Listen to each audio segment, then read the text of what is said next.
नमस्कार, board study group channel में आप लोगों का स्वागत है।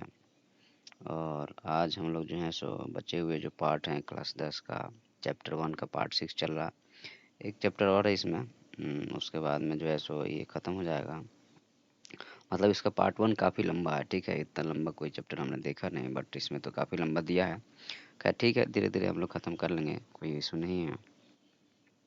तो इसमें आज हम लोग जो पढ़ेंगे, तो एक दिन पढ़ रहे थे, आप लोगों को याद होगा कि बनने के बारे में पढ़ रहे थे, फॉरेस्ट के बारे में। तो उसी में ये एक्सटेंशन है उसी का, और उसी से रिलेटेड जो है सो आपका जैव विविधता और बहुत सारी चीज़ों को लेकर के इन्होंने उस पे जो बात की है, ठीक है। तो आज जो है हम लोग इसी पे बात करेंगे, ठीक है, कि फॉरेस्ट कंजर्वेशन कैसे करते हैं और जानवरों को कैसे बचाते हैं, और उससे रिलेटेड जो भी टर्म्स होंगे उसको हम लोग देखेंगे। तो क्या है कि आप लोग थोड़ा सा जो है सो इस चैनल को लोगों को बताइए, ज़्यादा से ज़्यादा लोगों के पास पहुँचेगा तो लोगों को इसका फ़ायदा होगा, ठीक है। और हम चाहते यही हैं, क्योंकि अभी जो है सिस्टम सब आप देख ही रहे हो, शिक्षा की स्थिति क्या है। और अगर वहाँ के लोग पढ़ते हैं और कहीं के भी लोग पढ़ते हैं तो अच्छी बात है, क्योंकि पढ़ाई लिखाई जो है, एजुकेशन सिस्टम एक ऐसी चीज़ है जिससे आपकी लाइफ बदल सकती है, ठीक है। तो चलो हम लोग चालू करते हैं। तो देखो, वन के प्रकार जो हैं अलग-अलग टाइप के होते हैं। तो इसमें बोलता है कि एक टॉपिक है कि सरकार के हिसाब से कौन-कौन से वन है, ठीक है। तो देखो, एक होता है कि आरक्षित वन, रिजर्व फॉरेस्ट है, ठीक है। और दूसरा होता है कि प्रोटेक्टेड होता है, और तीसरा अनक्लासिफाइड है। देखो, सरकार के पास जो रिकॉर्ड है, तो रिकॉर्ड में मान लो कि यह एरिया है, सपोज दैट। तो सरकार के पास जो रिकॉर्ड है उसमें यह जो हो गया वो रिजर्व फॉरेस्ट हो गया, ठीक है। यह रिजर्व फॉरेस्ट हो गया। अब लेकिन क्या है कि अब जब रिकॉर्ड देखोगे सरकार का, तो ये पूरा फॉरेस्ट लैंड है, मतलब कि ये पूरा फॉरेस्ट लैंड है। लेकिन इसमें सभी जगह तो पेड़ पौधे हैं नहीं, लेकिन कहने के लिए फॉरेस्ट है। समझ गए ना बात को? क्योंकि 33% तो आपको फॉरेस्ट चाहिए है। 100% में से 33% तो फॉरेस्ट चाहिए, तब तो जाके ऑक्सीजन का निर्माण होगा, कार्बन डाइऑक्साइड कम होगा, वर्षा होगी, भू संरक्षण होगा, और आपके जीने लायक माहौल बनेगा। तो यहाँ पे ये रिजर्व फॉरेस्ट है। और उसके बाद में जो है सो इसमें फिर ये हो गया प्रोटेक्टेड फॉरेस्ट हो गया। रिजर्व फॉरेस्ट के बाद में ये हो गया प्रोटेक्टेड फॉरेस्ट हो गया। और फिर हो गया कि ये वाला जो है सो क्लासिफाई नहीं है, फॉरेस्ट है लेकिन क्लासिफाई नहीं है कि रिजर्व में है कि प्रोटेक्टेड में है। तो यह जो है वो अनक्लासिफाइड फॉरेस्ट हो गया, मतलब कि किस में है यह पता नहीं है, इसलिए इसको ऐसा। तो जो प्रोटेक्टेड एरिया होता है उसमें क्या होता है कि आपको, आप उसमें से लकड़ी नहीं काट सकते हैं, या फिर जो है सो जैसे ये वाला इलाका है, मान लो ये प्रोटेक्टेड एरिया है, तो आप लकड़ी नहीं काट सकते, पशुओं को नहीं चरा सकते, ठीक है। और जो बाढ़ नियंत्रण और बहुत सारी चीज़ें हैं इसमें की जाती है, ठीक है। तो यह वन जो जलवायु की दृष्टि से महत्वपूर्ण होता है, ठीक है। और इसलिए इसको हम लोग क्या बोलते हैं कि रिजर्व फॉरेस्ट बोलते हैं। उसके बाद में जो है सो सॉरी, ये रिजर्व फॉरेस्ट के बारे में हम बात कर रहे थे। उसके बाद में हमारा जो आपका जो है सो ये प्रोटेक्टेड एरिया वाला जो है, तो प्रोटेक्टेड एरिया में क्या होता है कि पशुओं को चराने का और लकड़ियों काटने की सुविधा दी जाती है। जैसे जान लो कि एक नेशनल पार्क हो गया, ये नेशनल पार्क है, ठीक है। तो नेशनल पार्क के ये चारों तरफ जो हो गया, तो ये मान लो कि आपका रिजर्व फॉरेस्ट हो गया, और ये बफर ज़ोन जो रहता है जिसमें लकड़ी काट सकते हैं या चरा सकते हैं बफर ज़ोन में, तो ये जो है सो रक्षित वन हो गया, मतलब कि ये प्रोटेक्टेड हो गया। और इसके बाहर का जो वन है, ये अनक्लासिफाइड है, मतलब कि इसके बारे में कुछ कहा नहीं गया है। तो आप नेशनल पार्क हो गया, वो प्रोटेक्टेड एरिया है, रिजर्व फॉरेस्ट है, वहाँ पे आप कुछ नहीं कर पाएँगे। यहाँ पे आप घुस भी नहीं पाएँगे, आपको घुसने से पहले परमिशन लेना पड़ेगा। बाहर वाला में आप घुस सकते हैं, लकड़ी काट सकते हैं, पशु चरा सकते हैं, और उसके बाहर वाला जो वन है वो अनक्लासिफाइड है। तो उसमें से आप जो है सो आप फ्री हैं काम करने के लिए, लेकिन लिमिटेड है वो भी, क्योंकि सरकार की संपत्ति है, ठीक है। तो ये हमारा हो गया टोटल आपका वन के बारे में, इसमें बात जितनी थी वो कर ली हमने। अनक्लासिफाइड और ये सारी चीज़ हो गई। उसके बाद हम आगे अब बात करेंगे कि जो है सो वन संरक्षण और वन संपदा का ह्रास की बात करते हैं, ठीक है। तो अब यहाँ पे देखो क्या है कि आप देखोगे तो जो वन होता है, मान लो कि वन संपदा है कैसे, इसको अगर आप बात करें हम, तो देखो वन जो है वह हमारे लिए एक तरह से लाइफ़लाइन का काम करता है। आपको पता है कि अगर इस चीज़ को आप डील करो, तो आपको पता है कि आपको ऑक्सीजन यहीं से मिलता है, CO2 यह कम करता है, वर्षा में यह जो है सो आपकी मदद करता है। यहाँ से फल, फूल, लकड़ी और बहुत सारी चीज़ें आपको मिलती है, ठीक है? तो यह एक आपके लिए क्या है, यह एक सोर्स है, या रिसोर्स है। तो इसको आप बचा के रखोगे तब ना आपके आने वाले भावी जीवन जो बच्चे हैं, उनके बच्चे हैं, वह यह पृथ्वी बची रहेगी। जब आप बचाओगे नहीं तो यह कैसे बचेगी? खत्म हो जाएगी। और जब ये खत्म हो जाएगी तो आप भी खत्म हो जाओगे। इसलिए जो है सो इस संपदा को बचा के रखना हमें बहुत ज़्यादा ज़रूरी है। हमें चाहिए 33% वन चाहिए और अभी आपके पास में 23% है। तो यह 10% ऐसे ही कम है। तो इस चीज़ को भी हमें ध्यान रखना है। कुछ स्टेट जैसे हरियाणा हो गया या फिर जो है सो पंजाब हो गया, यहाँ पे वन की मात्रा 10% से भी कम है। जबकि एरिया के हिसाब से हर एक स्टेट में 33% होगा, तब ना ओवरऑल जाके 33% होगा। तो ये जो है इस चीज़ को हमें रखना है। अब इसका जो है सो ह्रास हो रहा है, वनों का ह्रास होने का कारण क्या है? तो ह्रास होने का कारण है कि आप जो है सो लकड़ियों को काट रहे हैं। आप लकड़ी को क्या कर रहे हैं? काट रहे हैं, पेड़ों को काट रहे हैं, जानवरों को मार रहे हैं। और जो है सो जंगल को काट के आप खेत बना रहे हैं। जंगल को काट के खेत बना रहे हैं या ये नदी बह रही है जंगल से होके तो यहाँ पे आप डैम बना दे रहे हैं। तो जब डैम बनाएगा नदी ऐसे बह रही है तो इधर पूरा पानी डूब जाएगा। तो यहाँ के वन जीव-जंतु सब मर जाएँगे। तो ये क्या है? ये वनों का क्या है? ह्रास है। खत्म हो रहा है वन। तो इसको हमें क्या करना है? बचाना है। क्या करना है इसको? तो अब इसको बचाएँगे कैसे? तो बचाने के लिए वही उपाय है कि जो-जो कर रहे हो वो बंद कर दो। या कम कर दो। जितना जितना आप लगाओ उतना आप उगाओ, उतना ही खाओ। आप ज़बरदस्ती के ज़्यादा इच्छा मत पालो। तो संरक्षण में जो आप काम करोगे, संरक्षण में आप यही करोगे कि आप क्या करेंगे संरक्षण में बचाने की कोशिश करेंगे, ठीक है? तो बचाने की जो कोशिश करेंगे, तो जो-जो आप काम कर रहे हैं, जैसे पेड़ की कटाई हो गया और उसके बाद में जिन-जंतुओं को मारना हो गया और उसके बाद में जो है सो अनप्रेसिडेंट मतलब कि जंगलों को खेत में तब्दील करना हो गया। बड़े-बड़े जो बाँध बना रहे हैं उसको रोक दो, अब तो वन बचा रहेगा। उसके बाद में जो है सो हिमालय में एक जो है सो पौधा होता है, उसको हिमालयन ईव बोलते हैं। उसके छाल से टकसोल निकलता है, उससे कैंसर का इलाज होता है। तो ये काफ़ी महँगा हो गया। तो लोगों ने इसका बहुत ज़्यादा यूज़ किया, मतलब इतना ज़्यादा यूज़ किया कि खत्म होने के कगार पर यह आ गया है। तो यह गलत बात है। तो इसलिए जो है सो अब इसको भी स्पेशल प्रोटेक्शन देने की ज़रूरत पड़ रही है। वन में जीव-जंतु भी तो रहते हैं, पेड़-पौधे ही तो नहीं रहते, जीव-जंतु भी रहते हैं। जैसे आपका टाइगर हो गया, उसके हिरन हो गई, छोटे जीव-जंतु हो गए। तो देखो आप लोग पता है कि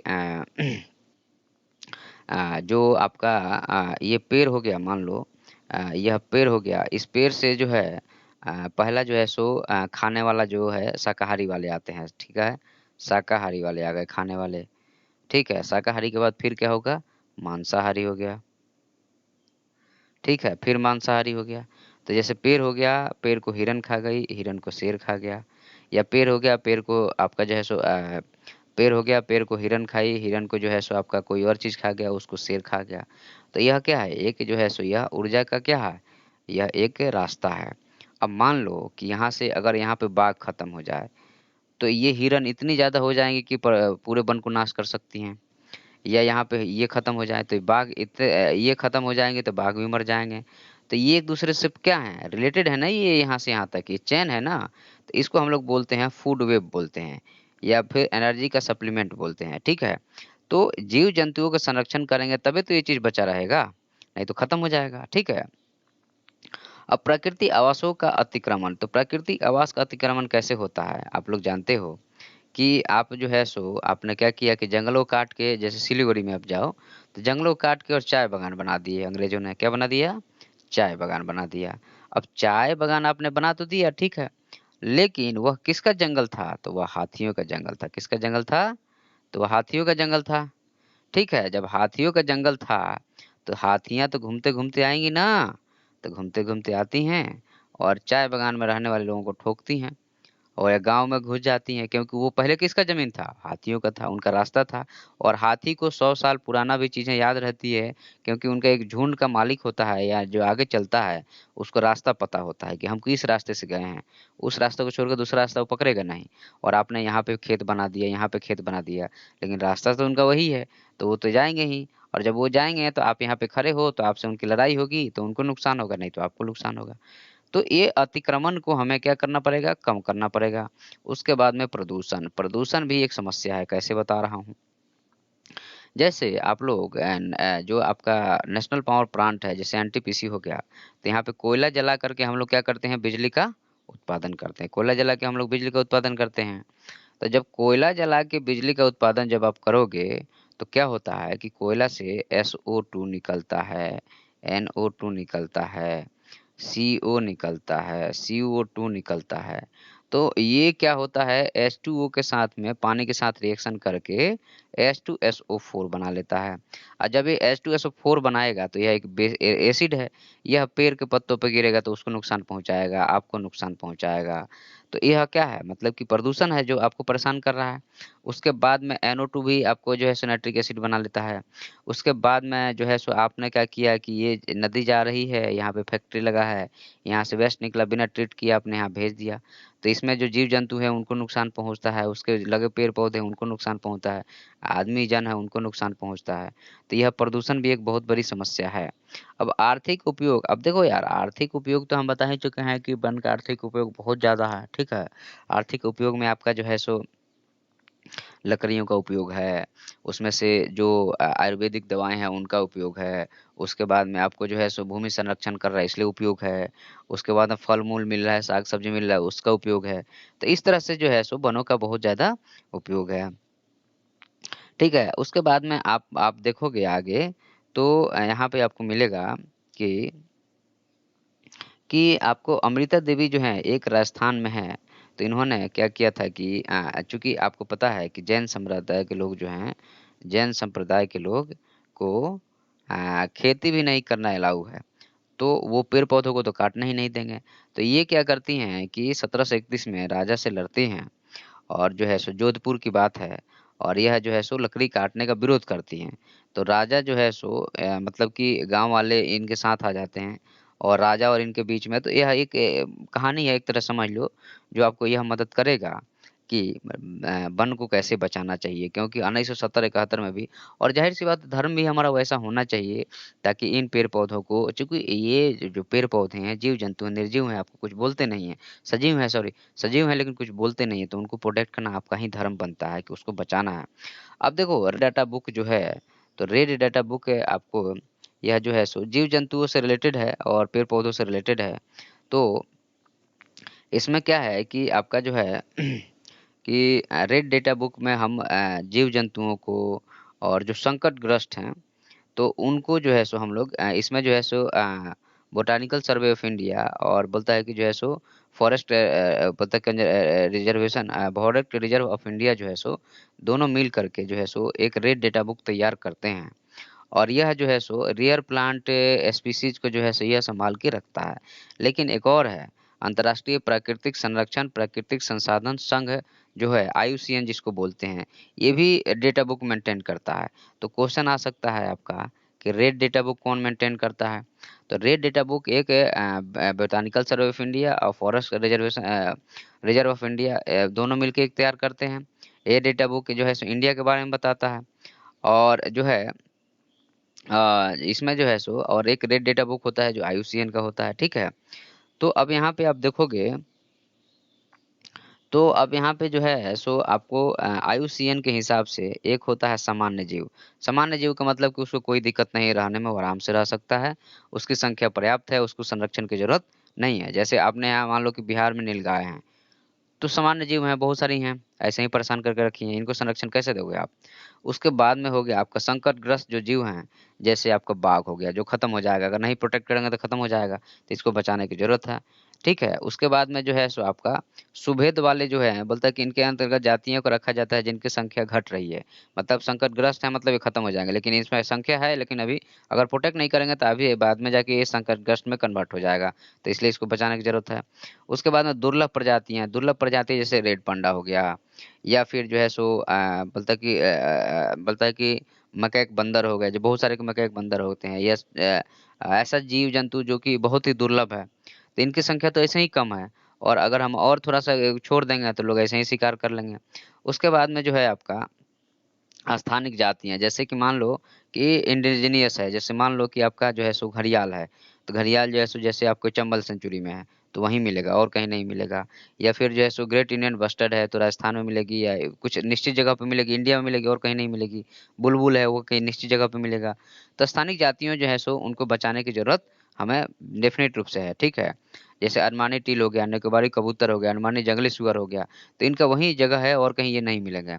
और लुप्त जातियाँ जो खत्म हो गई हैं, उनको लुप्त जातियाँ बोलते हैं। जैसे आपके यहाँ जो है सो जो आपका बाघ है, बाघ नहीं, सॉरी, क्या बोलते हैं उसको, हमारे बाघ से जो चीता जो होता है, चीता खत्म हो गया 1954 में, तो लुप्त हो गया। तो अब अगर अभी भी हम नहीं बचाएंगे तो और जल्दी खत्म हो जाएंगे, ठीक है? तो अब हमने बता दिया था कि एक नेशनल पार्क होता है, कि यह एरिया जो है, या एरिया में ये पूरा वन है, तो इसके अंदर जो है ये वाला पार्ट है, यह एक नेशनल पार्क है। इसमें आप न बकरी चरा सकते हो, न जा सकते हो, न घूम सकते हो, आपको परमिशन लेना पड़ेगा, ठीक है? तो और इसके बाहर जो होता है, यह बफर जोन होता है, ठीक है? इसमें आप बकरी चरा सकते हो, लकड़ी ले सकते हो, और इसके बाहर जो है सो अनक्लासिफाइड फॉरेस्ट होता है। तो अब यहाँ पे यही चीज़ के बारे में, जो नेशनल पार्क है, तो ऐसे पार्क का उद्देश्य जो होता है, वह प्राकृतिक आवास जो है, मतलब जो जिसका है, जैसे आपका डेजर्ट नेशनल पार्क हो गया, या फिर जो है सो आपका पेंच नेशनल पार्क हो गया, तो वहाँ पे जो है इन चीज़ों को बचाने की कोशिश की जाती है, जहाँ पे जो जीव है वहीं रहे और उसको उसी तरह से संरक्षण मिले। उसके बाद में सेंचुरी क्या होता है, ऐसे क्षेत्र होता है बहुत बड़ा, नेशनल पार्क तो छोटा, सेंचुरी बड़ा क्षेत्र होता है। इस क्षेत्र में जो है सो कृषि उत्पादन बहुत सारे, आप लकड़ी में छूट दी जाती है, लेकिन फिर भी जो है सो इनको बचा के रखने का काम किया जाता है, ठीक है? तो ये सेंचुरी हो गया। अब बायोस्फीयर रिजर्व क्या होता है? बायोस्फीयर रिजर्व बहुत बड़ा क्षेत्र होता है, ठीक है?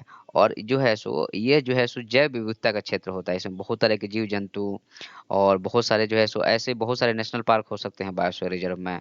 जैसे आपका जो है सो पचमढ़ी बायोस्फीयर रिजर्व हो गया, या वेस्टर्न घाट का हो गया, या ईस्टर्न हिमालय का हो गया बायोस्फीयर रिजर्व, अंडमान निकोबार। तो इस तरह से बायोस्फीयर रिजर्व जो है सो, या फिर जो है सो आपका पन्ना बायोस्फीयर रिजर्व, तो इस तरह के जितना भी बायोस्फीयर रिजर्व हैं, उसमें जो है सो आपको बहुत सारी जो है सो विविधता मिलती है। अब उसके बाद में जो है हम लोग क्या करते हैं कि जैसे मान लीजिए जिसकी संख्या घट रही है, तो उसके लिए अलग से जो है सो हम लोग प्रजनन केंद्र बना देते हैं। क्या बना देते हैं? प्रजनन केंद्र बना देते हैं, और वहाँ पे उनको संख्या ले करके जीव जंतुओं को वहाँ प्रजनन करा के और उनको बचाने की कोशिश करते हैं। क्या करने की कोशिश करते हैं? बचाने की कोशिश करते हैं। तो इनको इन सब चीज़ों को जो हम लोग बोलते हैं, तो ये जो है हमारा जो प्रजनन केंद्र है, तो प्रजनन केंद्र में जो है सो हम लोग जो है सो जीव जंतुओं को रख करके, और जैसे जो आपका चिड़ियाघर हो गया, तो ये तरह से एक तरह से वही है। और शिकार पे रोक लगा के आप बचा सकते हो। बोलता है कि बायो पायरेसी क्या होती है? बायो पायरेसी का मतलब यह होता है कि आपने क्या किया कि एक ये जीव था, तो इसका यहाँ से जीन काटा, और दूसरा जीव ये था, यहाँ पे ले जाके डाल दिया, तो यहाँ अब तीसरा चीज़ बन जाएगा। तो इसको जो है कि विकास जो है, मतलब कि हेरा-फेरी, जीन का हेरा-फेरी करके, और आपने एक ऐसा जीन बना दिया है, तो लेकिन ये एक तरह से अच्छा नहीं है। क्यों अच्छा नहीं है? क्योंकि आप नेचर से छेड़छाड़ कर रहे हो, तो इसका रिज़ल्ट क्या हो गया? गड़बड़ हो गया। तो बायोपॉलिसी का मतलब यही है कि एक जीन को दूसरे जीन में, एक जीव के जीन को दूसरे जीव में जो है सो ट्रांसप्लांट कर देने को हम लोग बायोपायरेसी बोलते हैं, और उसी कारण जो है सो इसका जो नेचर इसमें आ जाता है और एक तीसरे प्रकार का जीव बन जाता है। समझ रहे हैं बात को? उसके बाद में जो है आपका यहाँ पे कि हॉट स्पॉट क्या होता है? तो हॉट स्पॉट जो होता है, जनरली क्या होता है हॉट स्पॉट में, आप देखोगे तो आपको एक चीज़ देखने को ज़रूर मिलेगा कि यहाँ पे जीव-जंतुओं की संख्या बहुत ज़्यादा होती है। जीव-जंतुओं की संख्या क्या होगी? बहुत ज़्यादा होगी। जब जीव-जंतुओं की संख्या बहुत ज़्यादा होगी, तो क्या होगा? तो ज़ाहिर-सी बात है कि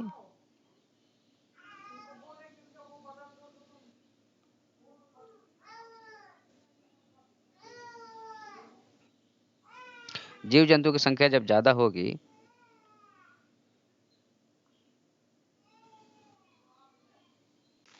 हॉट स्पॉट में क्या होता है आपका कि जीव-जंतुओं की संख्या जो है सो बहुत ज़्यादा रहती है और विविधता भी बहुत ज़्यादा होता है। हॉटस्पॉट में जीव-जंतुओं की संख्या ज़्यादा है और विविधता भी ज़्यादा है। जैसे आप समझ लो कि एक ही जगह पे बहुत सारे जीव-जंतु मिल जाएँगे आपको और उसमें विविधता भी बहुत रहेगी, तो इसको हॉटस्पॉट बोलते हैं, ठीक है?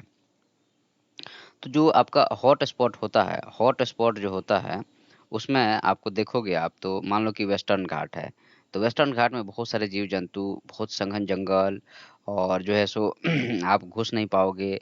तो ये जो है सो और उसमें नए-नए जीव मिल सकते हैं जो आपने अभी तक देखा नहीं है, तो ये हॉटस्पॉट होता है, ठीक है? अब देखो यहाँ पे जो है जीव-जंतुओं को बचाने के लिए आपका प्रोजेक्ट टाइगर चलाया गया, प्रोजेक्ट एलिफेंट चलाया गया, प्रोजेक्ट राइनो चलाया गया। तो जो चलाया गया है वह उसी के नाम पे चलाया गया। जैसे प्रोजेक्ट टाइगर की बात करो आप, ठीक है? तो प्रोजेक्ट टाइगर जो है, आप यहाँ पे ये जो है सो ये है प्रोजेक्ट टाइगर।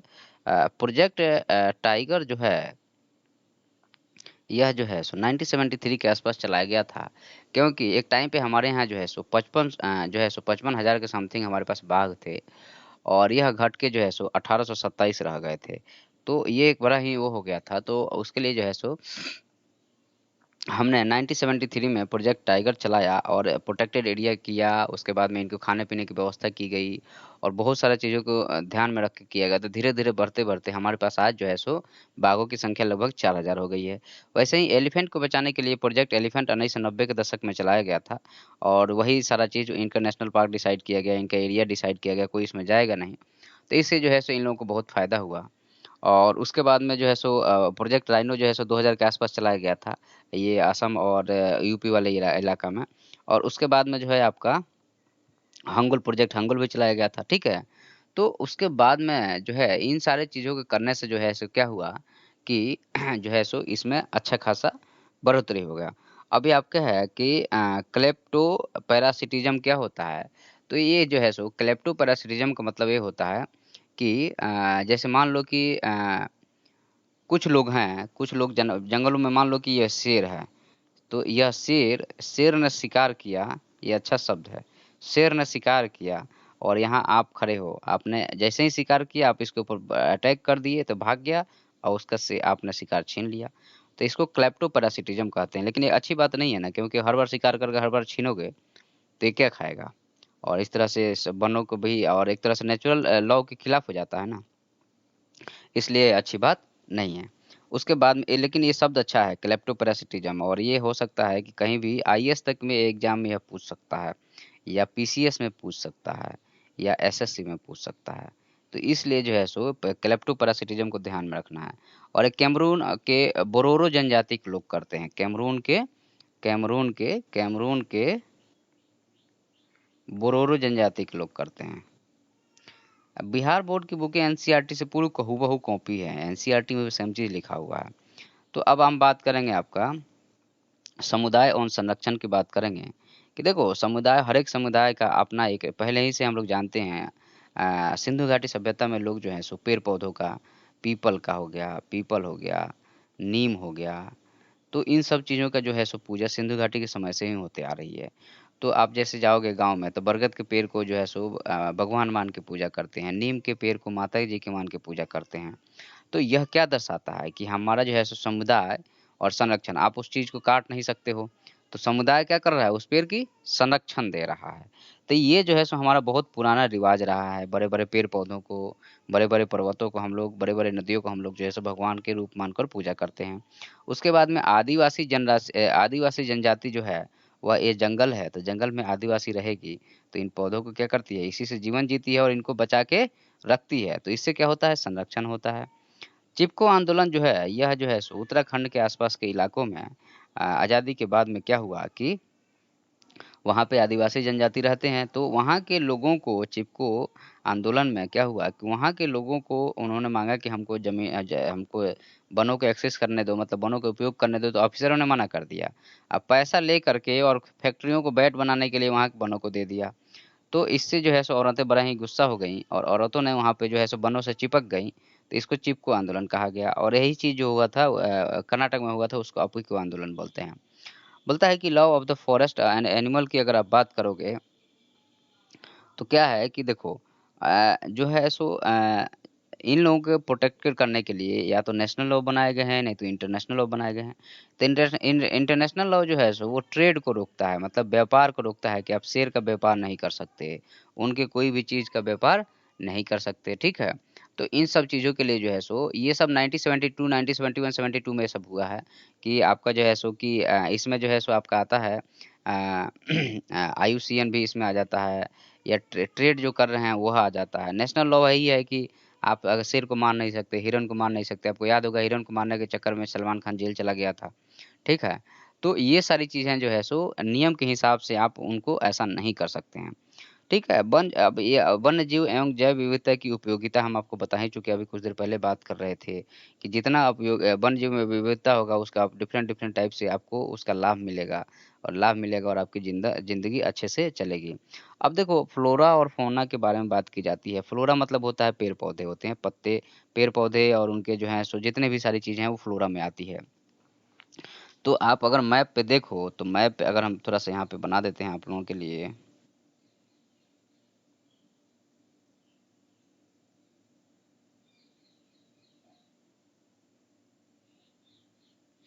तो देखो ये हिमालय है, ये पूरा जो है, ये हिमालय है। तो ये पूरा जो है, तो ये जो हिमालय को 3 ज़ोन में बाँटते हैं। ये हो गया आपका वेस्ट ज़ोन हो गया मान लो, ये मिडिल ज़ोन हो गया और ये वेस्ट ज़ोन हो गया, ये मिडिल ज़ोन हो गया और ईस्ट ज़ोन हो गया। तो इधर थोड़ा वर्षा कम होता है, इधर ठीक-ठाक वर्षा होता है और इधर बहुत ही ठीक-ठाक वर्षा होता है। तो आपको पता है कि वन वर्षा का क्या करते हैं? अनुसरण करते हैं। तो इधर जो है ऐसे पेड़-पौधे थोड़े दूसरे टाइप के मिलेंगे, इधर दूसरे टाइप के मिलेंगे और इधर एकदम ही दूसरे टाइप के मिलेंगे। अच्छा, दूसरा चीज़ ये है कि आप ये पहाड़ है सपोज़ दैट, तो आप यहाँ पे जब जाओगे, आप मान लो कि इस पे पहाड़ पे चढ़ोगे, तो आपको नीचे जो है सो चौड़ी पत्ती वाले वन मिलेंगे, ऊपर जो है सो कुंधारी वन मिलेंगे और यहाँ जो है सो छोटी-छोटी झाड़ियाँ मिलेगी। तो ये जो है सो हाइट टेम्परेचर की चेंज हो रहा है, हाइट जो है बढ़ने के साथ में, इसलिए ऐसा बन मिल रहा है। तो हाय और यहाँ पे तो हिमालय के रीजन वेस्ट में जो पेड़-पौधे मिलेंगे, तो वेस्ट में जो पेड़-पौधे मिलेंगे वो ईस्ट से पेड़-पौधों से अलग होंगे। ठीक है? तो इसमें जो है आपका कि जैसे आपका कश्मीर से कुमाऊँ तक का क्षेत्र होगा, चीड़, देवदार, कोंधारी वन मिलेगा। ठीक है? मिडिल में आप बात करोगे तो या फिर पूर्वी में आप बात करोगे तो यहाँ पे जो है सो छोटी बेंत और फूलों वाली सदाबहार वृक्ष यहाँ पे मिलेगी ज़्यादा। उसके बाद में असम और इसमें जब जाओगे ब्रह्मपुत्र की सुरमा घाटी में जाओगे, तो यहाँ पे जो है सो बीच-बीच में बाँस के बहुत ब ज़्यादा पौधे मिलते हैं। उसके बाद में ये वाली जो एरिया है, सिंधु घाटी यहाँ से बुखारचू ग्लेशियर से निकल के इधर जाती है। तो ये वाले इलाका में जो वन मिलेंगे, वह इसी के अकॉर्डिंग वन मिलेंगे, ठीक है? जैसे आप पंजाब का मैदान हो गया, यहाँ पे वन मिलेगा तो कम ही मिलेगा। ज़्यादा लोगों ने खेती काम कर लिया है, लेकिन फिर भी जो है सो बबूल, नागफनी, खींखर क्योंकि यहाँ वर्षा कम होती है।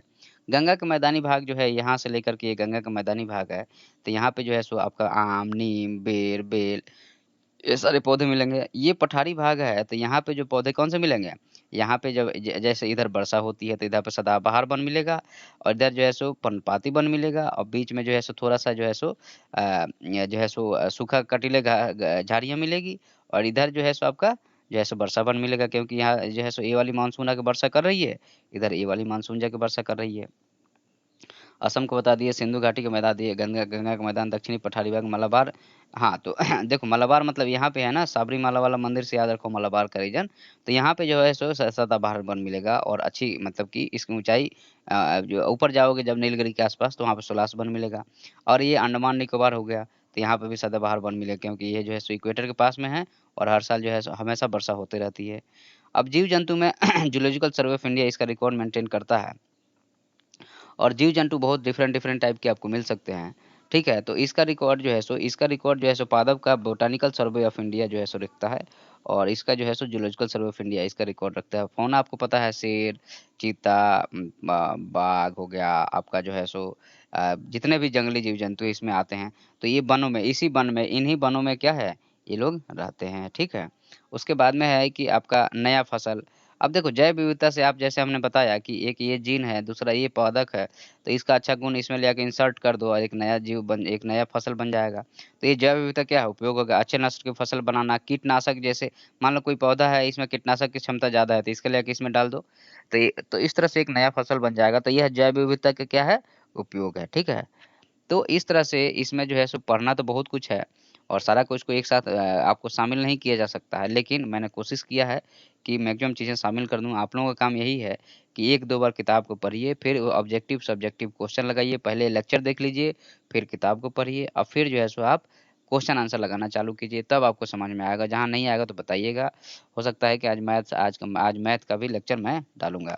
इसके बाद जो है सो एक लास्ट है खनिज है, तो खनिज संसाधन हम 1 दिन में आपका पूरा खत्म कर देंगे। इसके बाद में यह चैप्टर खत्म हो जाएगा, फिर अपन नेक्स्ट चैप्टर पर चलेंगे, क्योंकि यह एक बहुत ही बड़ा 126 पेज का चैप्टर है, तो ये बहुत ही बड़ा चैप्टर है।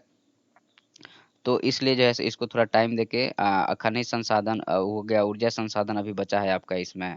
खनिज और ऊर्जा के बाद में जो है सो अभी क्या और बचा है, तो इसमें हो गया खनिज और ऊर्जा के बाद में, खनिज और ऊर्जा के बाद में खत्म हो जाएगा। तो खनिज और ऊर्जा हमको लगता है कि 1 दिन में हम खत्म कर सकते हैं। तो इसके बाद में ये आपका पूरा खत्म हो जाएगा, ठीक है?